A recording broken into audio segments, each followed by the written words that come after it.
Good morning, everybody. I turned you on by pressing the button over here. It's clever. Okay, all this modern stuff. Even though I've had it for years, like I said, you've been able to do this stuff for a long time.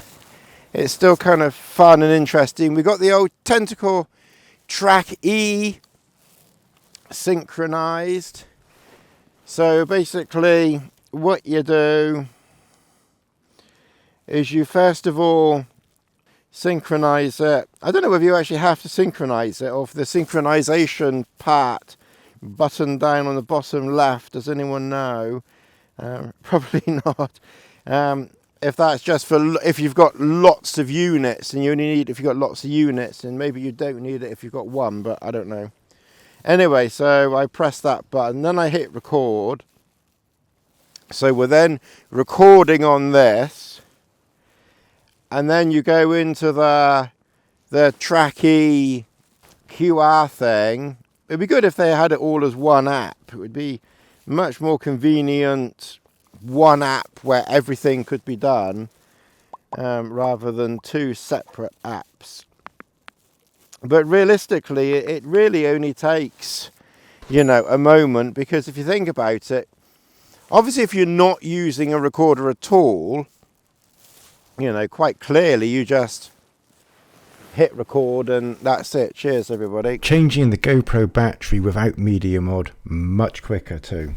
But if you're using, a DJI or something like that, you've got to attach it, which does take a moment or two. It's not instantaneous. You've got a wire there that you have to attach, whereas this wire is already attached. So I'm not actually having to attach any wires, and if you have to take it off to charge it up, you've got to take it off, put it in its box, take it out of its box, reconnect it to the GoPro, put the wires back in again, and then obviously then turn one on and then turn the other one on. There's really not that much in it. You could even argue that this is, I don't think you could call this quicker, but it's certainly not slower in the grand scheme of things. I think the only time where this maybe is slower is with the DJI. If you've got everything attached and then you put it in your,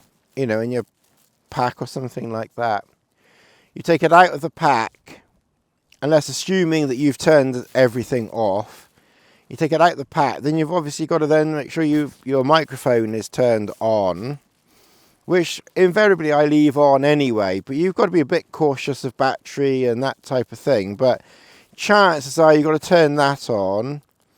Then you've got to turn on the microphone on the side of the DJI. So that's two actions that you have to do. Whereas with this, assuming this is already attached, it's already going to be turned on most likely, maybe not recording, but chances are high that you'll be turned on. And then all you do, like I say, you just go into the app, press record on this to make sure it's recording, if it's not already recording, and it might already be recording, because that is the beauty of it. You can, to a degree, just leave it recording, and then obviously then just go into the QR code thing to generate the QR code, which really takes seconds as well. And we've usually got our phones out anyway. It's not as if we're not synchronized to our phones all the time. Our phones now are like little boys' willies always in their hands. So, it's kind of like one of those things where you're always looking at it and your phone. But anyway, we're in camp. Hopefully we're synchronized up and my mouth is in time with that. It's coming up to 11 o'clock, so we're really going to have to get a little bit of a leg on, to be honest, because the weather's turning mid-late afternoon. I think by 4 o'clock there's a 25% chance of rain, and then at 7 o'clock it's like 80%. So we're definitely going to get rain tonight. So I think, given that rain is definitely forecast tonight, I will be almost certainly putting the tarp over the head end, just so we've got some protection to do, you know, to do things. I don't want to be locked up in here. We did get a little bit of rain this morning, but it was, to be honest, if I'd have slept through it and, you know, even had the mesh cover up, it wouldn't have mattered, because it really wasn't that much. It was noticeable, but not much. So I did for about 20-25 minutes, I don't know, half an hour maximum. I don't know, time goes. I may have even nodded off, I don't know. Actually did the whole bivvy up, and that was fine. It's just so much room in here. You don't feel claustrophobic in this one. I tried a rab one before I got this one, and I felt awful in that. I had to get out of it pronto. No, that was at home, obviously. But out here, this is there's so much room in this. We have shifted over a little bit, not deliberately, but or by design, just by the land of the way the land has gone. It's kind of pushed us into the reeds even more, but the reeds have stopped us going any further. But I've had breakfast already. I've had one tea. I'm going to have one more tea. The breeze is picking up a little bit. It's cool but not cold. One thing I did discover, and I'll just show you. Ooh.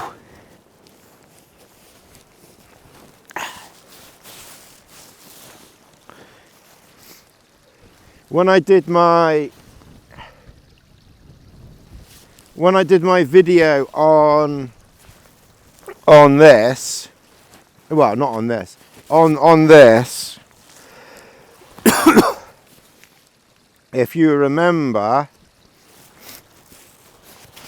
it was quite thick, you know, it was tight over this, and I remembered someone saying in the comments that if you take that off and put the down jacket on again, you get more benefit from the down being able to puff up a little bit more than having an extra layer on there and, you know, and compressing everything. And I think there is something to that, because the temperature the night before went down to minus 4.7, and I have to admit I was fine with that and this. But last night the lowest the temperature went last night was minus 4.4, and I'm sure the same. I'm sure when I've been wearing this I felt cool, and just wearing this I don't think I'm feeling quite as cool. So it's difficult to tell, early days and all that, but maybe there is something in that. But I have ordered the wafer light jacket from PhD. They were kind enough to, I reached out to them. I've been with them for many years. I think they know of me through this, I suppose. And I've met them at a couple of events and things. But I'd always bought everything, and then, like I said, a few of you very nicely and sensibly said, look, everyone else is getting given stuff. Why don't you at least attempt to reach out to someone and, you know, see what happens? So I did reach out to PhD, and they said, yeah, sure, we can do something for you. What would you like? So I've ordered a sleeping bag, but it's a very lightweight summer sleeping bag. It's their M degree.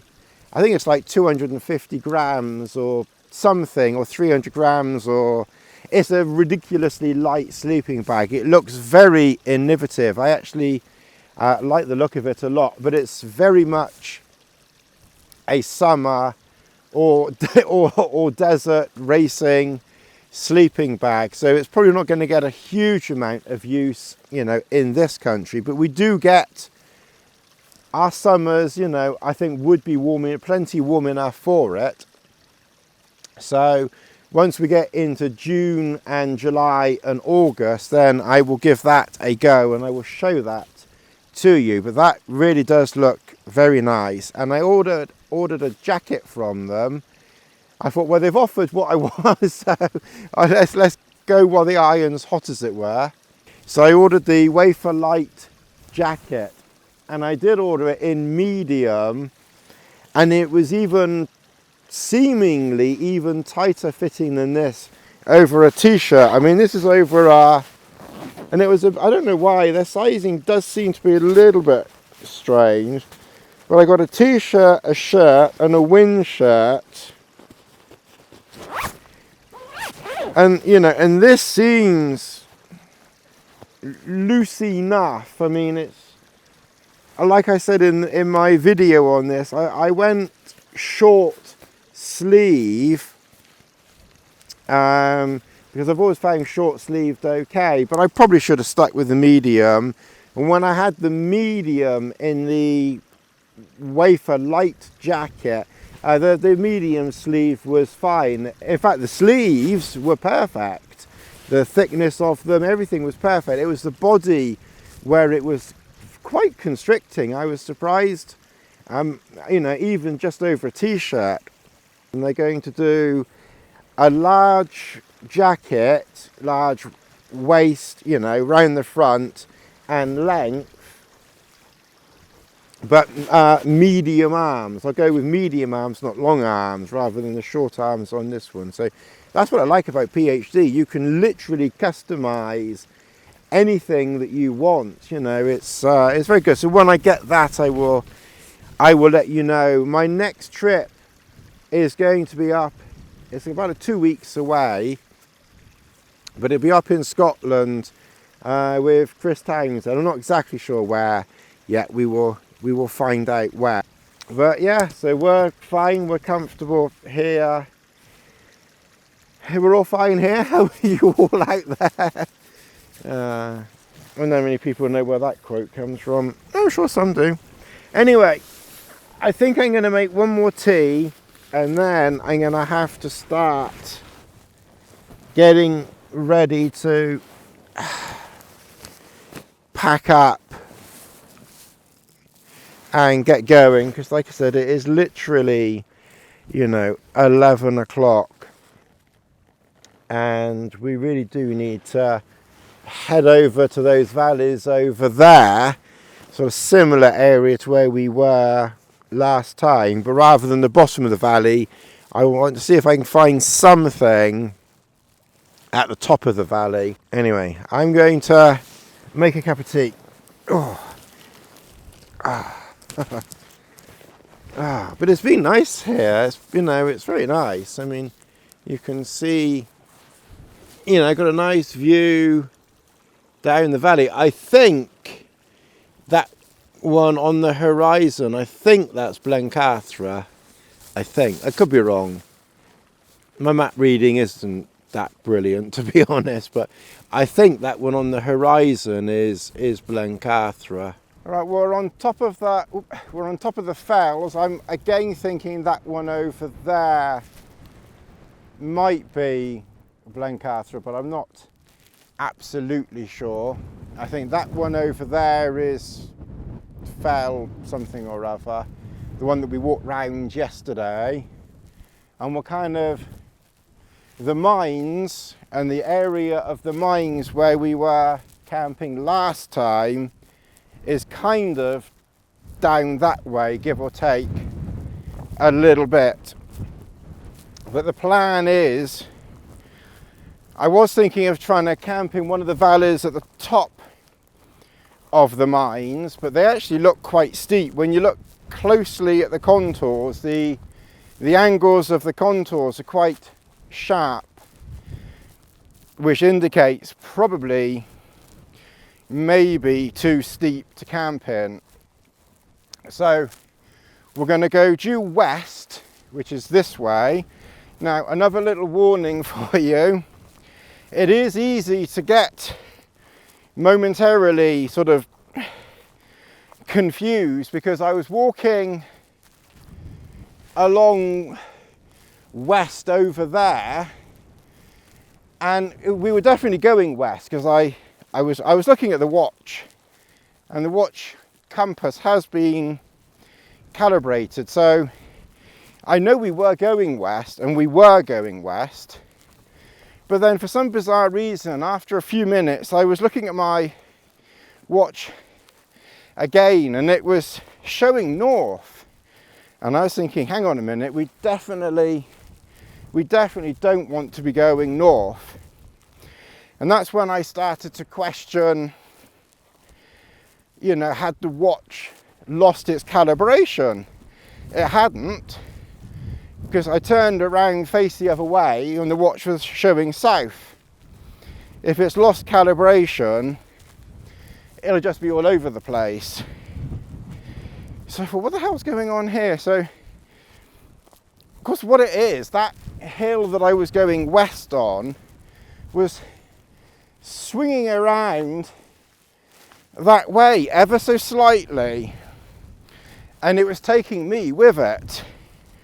And of course, I guess if I'd have paid more attention, I should have noticed that the west was kind of up this hill here. But like I said, luckily, because I was paying enough attention, I was keeping an eye on the... I was keeping an eye on my watch to you know, make sure that we were going west. So there you've got the height, the distance travelled so far, your walking speed, which is 0 because we've stopped, and then you can see we're going around about west, you know, close enough to west. So we're definitely going in the correct direction.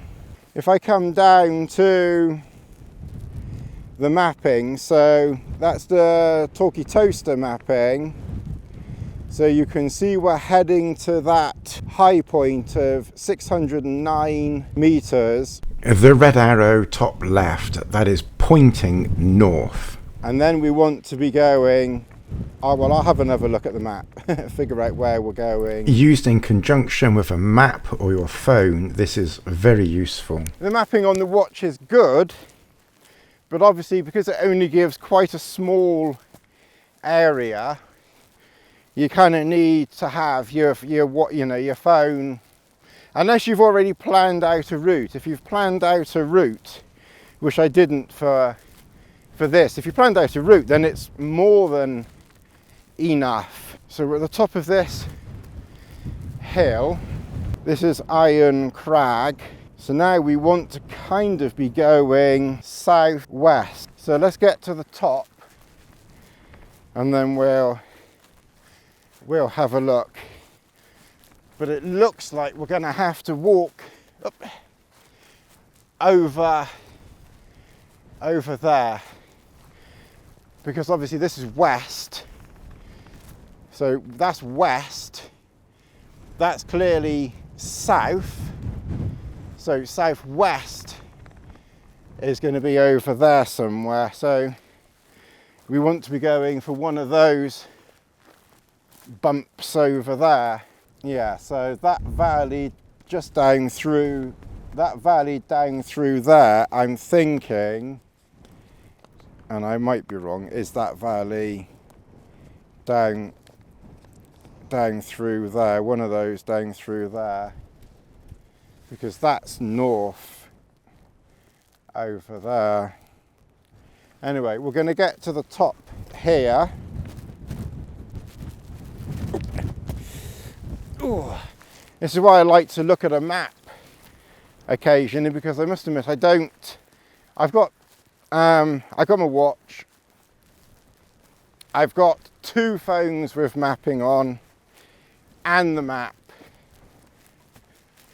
And this is why I like to look at the map occasionally, because we get so, you know, hung up on apps that sometimes it's nice just to be able to look at a map and try and figure out the land, you know, around you. So now we know we're definitely on top of Iron Crag. The other reason why I like a map is I can see more of the area around me rather than the small screen on my phone or of course the watch. And when we look in front of us, we've got, okay, now people, you may know this area better than me, so we're at, I think, Iron Crag. Let's just double check. I did a little bit of a dance there for a minute, but yeah, effectively we're at Iron Crag there, the high point anyway. We're at Iron Crag, which is there. Slightly to our left is the highest point, which is not, which has to be that one there. And then Knot goes down and up. Then the next bump over is that one there, so that must be Great Scar Fell. And then you've got Little Scar Fell, which is that one there, although that one there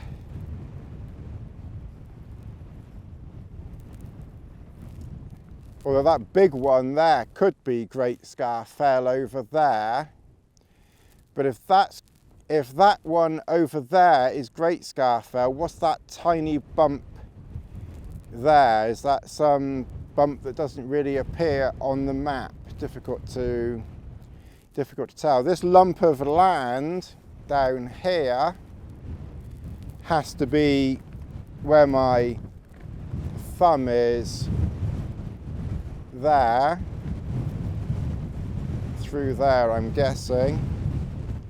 So Brayfell is going to be that one over there at the edge, and it even looks like it's got a little nipple on the end of it. So that one is that one there. So we need to go across there and then head down that way, and then we'll find camp over there. So that's a very, very basic a very basic navigation course, because like I said, I'm not that brilliant at identifying little lumps and bumps and things like that, you know, big deep valleys and individual high mountains or hills I'm fine at, you know, on a map. Obviously if you've got the GPS out and then that kind of just points you at it, but I like to try and just,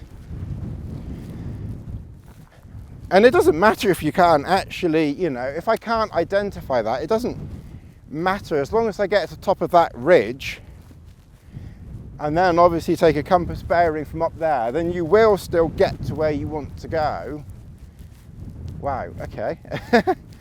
This is a big drop off. So we're going to have to figure out how we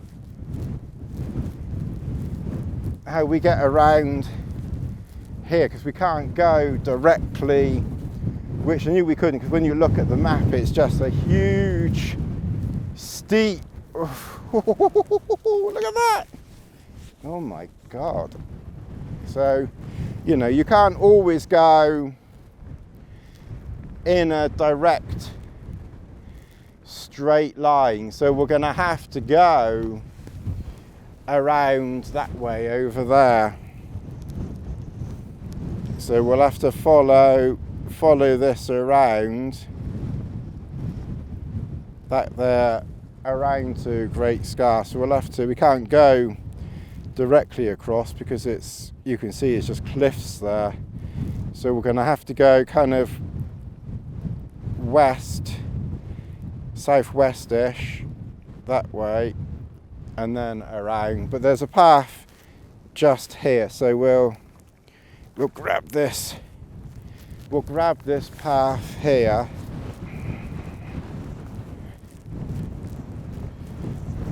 Ooh, the breeze is picking up a little bit. It's not very breezy. Actually, I do need to check weather forecast as well, because I just want to update weather. So I'm just going to do that a minute while I'm walking. We're just making ourselves come around this little valley thing. Of course, Lass has found some water down there. It's quite I don't know where I think our path is. We're going to have to go up and around, because it looks like the path that was coming around here has disappeared. We're going to have to go up here and around. Ooh.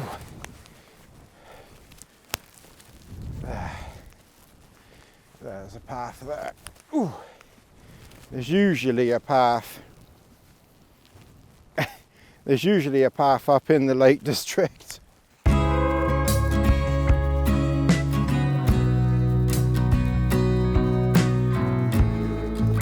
So it's kind of making our way around here.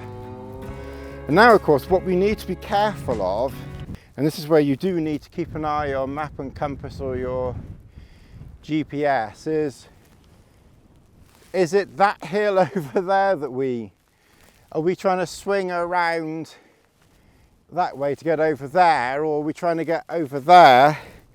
That's where it's can get disorientating when you're going around something. So let's stop and just have a quick look at the map and just see. Okay, so we were at Iron Crag, and north is about that direction there. So that really deep valley through there has to be that really deep valley down through there. So we've crossed one. This is a second valley going down to it, and then there's a third valley over there going down to it. There probably are sub valleys as well, so we've probably gone around this one, so we're probably at this point here. Then we've got to go around to the next valley, so we've got to work our way past that valley down in there, but probably just over that way a bit. Sorry, that's north, so we want to be going west a little bit to get around there, and then swinging northish. something like that. So I'll have a look at the GPS and we'll just see if we're somewhere there. That's kind of where I'm thinking we are. And yes, give or take. We walked to the top of the valley, which is almost due west, which you can see there. And then we turn right, which would be north, and that's the last leg of the journey, and that's when we'll start looking for camp in one of the valleys. And if you're to think about it on your watch, so we've done a distance of 2.5 kilometers.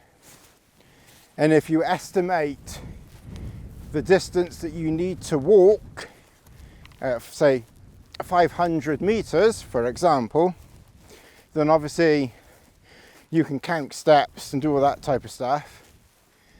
But also, you can use your watch GPS just to tell you, if you've done 2.5, just remember when you get to 3, that's 500 meters done. And probably at that point, you need to be thinking about turning. So that might also be useful for some people.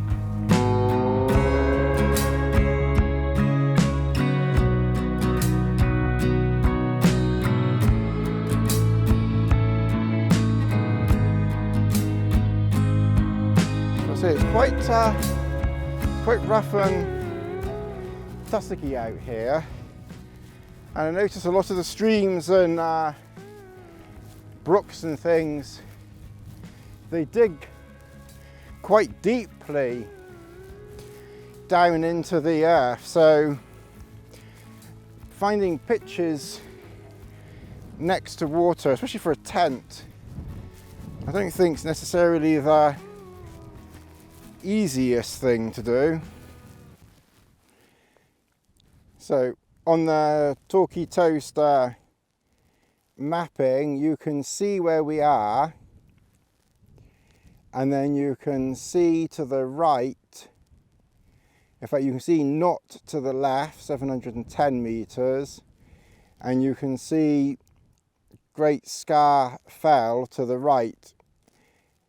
I think it's that bump just above the 75 on the map. I was incorrect. I don't know what that water over there is, but that one is over water there. So I've double checked the map.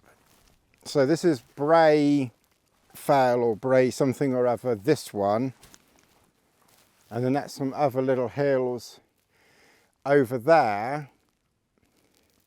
And I looked at the map and I looked at the weather, and the wind is coming from the east, which is kind of that side and a bit behind us now, and tomorrow will be coming from the north, which is over that side, give or take a bit, you know.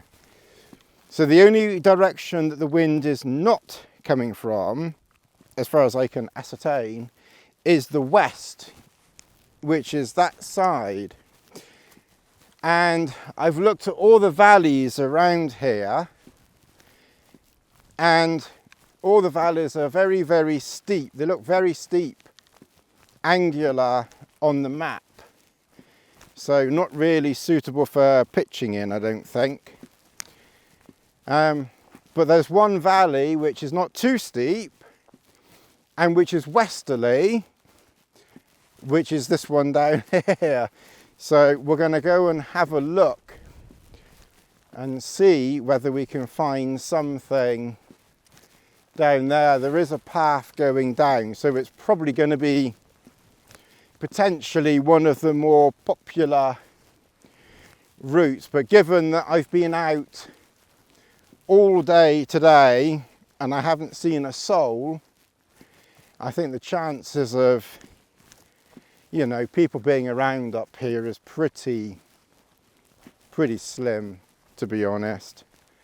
And you can't expect to just not ever have someone walking past camp. I mean, even on Dartmoor, where I camp in my reasonably remote place, I still get the odd bod walk past occasionally, so you can't have it always. So we're going to try down in that valley, because if we can't find somewhere down there, then I don't quite know where we'll go. We could try down in the valley and have a look down there, but I don't want to be too far down. That looks like a buggy track up there as well, which is a bit annoying. Could do without farmer coming past, but there are no sheep up here at the moment, so I think it's unlikely that a farmer is going to be buggying up here, and even if they are, I don't realistically think they're going to bother you. So this does look a very flat valley down in there, so I don't know whether we'll find anything or not. Just kind of fingers crossed, really. I tell you, there's absolutely no hope whatsoever. I thought I'd turn the GoPro off, and I was walking down here and I could hear voices, or a voice anyway, And I was just walking down here, I can hear a voice. And I was looking around to see where the voice was coming from. And of course, somehow, the GoPro had gone into playback. So I was listening, I could just very faintly hear my own voice coming from a pocket. Oh, God. All right, okay, well, we're going to have a look down here because it does look pretty remote out here. So we're kind of just going to have a look and see. You got lots of little ridges and gills here, so we really just want somewhere that's relatively close to water where we can bed down. A little bit further down would be good because it is quite breezy. Got some extreme wind here, so we could do it a little bit further down anyway, and we might just get away from some of this wind. Be sure to return for in camp and the next expedition meal.